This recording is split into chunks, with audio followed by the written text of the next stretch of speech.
sources based on CCTV footage, it can be concluded with near certainty that the vehicle that exploded in the Red Fort incident was driven by Dr. Umar, a member of this module. We're learning from sources that the explosion was caused by the same material that was being stored in Faridabad, where approximately 3,000 kilograms of explosives were seized.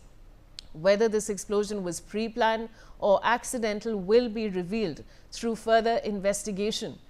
And I have my colleague Javed Hussain joining me with more details. Javed, आप क्या बता सकते हैं हमें और देखिए को लेकर एनआईए अब इस पूरे मामले की जांच कर रही है और आपको बता दें कि जो इस पूरे मामले को लेकर दिल्ली पुलिस जो एनआईए है वो लगातार इन्वेस्टिगेशन कर रही है और इसमें अब तक जो है अल्पना से कुछ लोगों को हिरासत में लिया गया है और ये जो आंकड़ा है गिरफ्तारी का जो सोचने के हवाले से जल्द और बढ़ सकता है क्योंकि कुछ और डॉक्टर्स को अल्फला यूनिवर्सिटी के और लैब टेक्नीशियंस जो हैं जो डॉक्टर जो उमर और डॉक्टर मुजम्मिल और शाहीन साइदी के संपर्क में थे उनको कहीं ना कहीं एजेंसी ने अपने रडार से लिया है और जिस तरीके से जो पूरा मॉड्यूल सामने आया है इससे साफ ऐसा अब एजेंसी को लग रहा है कि ये पूरी प्लानिंग के साथ है क्योंकि कल हाल ही में कल इंटरनल सिक्योरिटी जो देश की सुरक्षा एजेंसी और खुफिया एजेंसी की अगर माने तो उन्होंने रिपोर्ट तैयार की जिसमें ये माना गया है कि ये बहुत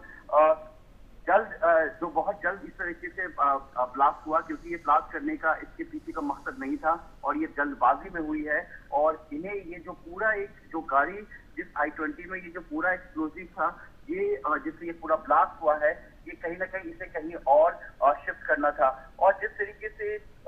जो ये गाड़ी में जो पूरी तरह से ब्लास्ट हुआ ये माना जा रहा है कि ये जो एक्सप्लोसिव है ये जो है ये मॉडिफाइड एक्सप्लोसिव था ये ऐसा हो सकता है क्योंकि जिस तरीके से वो ब्लास्ट हुआ है क्योंकि वहां पर आसपास किसी तरह का कोई जो अभी तक जानकारी मिली सड़क पे किसी तरह का कोई क्योंकि आमतौर पर जब बड़ा ब्लास्ट होता है तो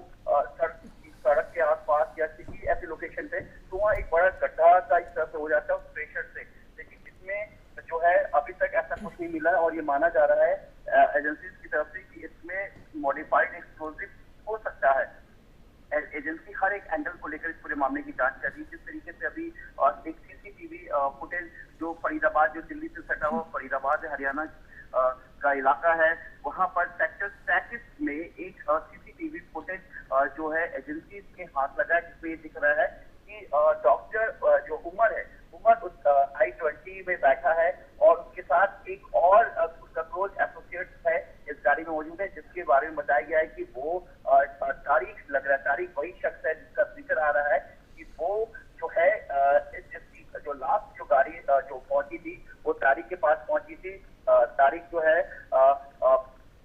पुलवामा का रहने वाला और इस गाड़ी में उसके पास एक बैग भी दिख रहा है जिसको लेकर अब Javed बने रही है हमारे साथ and now latest updates coming in from our sources have revealed that there were no trace of explosives on bodies of the deceased killed in Red Fort blast autopsy. The investigation agencies are now claiming that modified explosives might have been used. I have my colleague Javed Hussain back with me. Javed, ये जो नई खबर आ रही है explosives के बारे में आप हमें क्या बता सकते हैं? देखिए इस बारे में अभी तक जो जानकारी मिल रही है कि जो इसकी ऑटोप्सी की होनी है और ये पूरा एक जो है कहीं ना कहीं एक पीछे से पूरा एक ये प्लान था और इसे इस मॉड्यूल को एक बहुत बड़े लेवल पे जो है इसे एग्जीक्यूट करना था लेकिन जिस तरीके से लाल किले के पास जो है ये पूरा एक धमाका हुआ ये बहुत जल्दबाजी का धमाका था और इसे कहीं ले जाना था जिसको लेकर जो है ये पूरा जो अब तक की जांच में सामने आ रहा है उमर जो है वो भी डॉक्टर मुजम्मिल के संपर्क में था और एक ये बहुत बड़ा चेन है जिसमें हम आपको बता दें कि डॉक्टर आदिल जो कि सहारनपुर से गिरफ्तार हुआ उसके बाद इसकी जो जानकारी फिर डॉक्टर मुजम्मिल के बारे में सामने आई डॉक्टर मुजम्मिल से डॉक्टर शाहिद जो कि लखनऊ की जावेद बने रही है हमारे साथ and viewers we have more breaking news coming in. Sources to NewsX have stated that the terror module that is being probed in the wake of the Delhi car blast has been active for 2 years. The accused doctors and their students raised funds under the guise of social and academic activities and were in constant contact with Pakistani handlers. They plan to attack Delhi due to Faridabad's proximity to the national capital. Sources say that a Maulvi Irfan,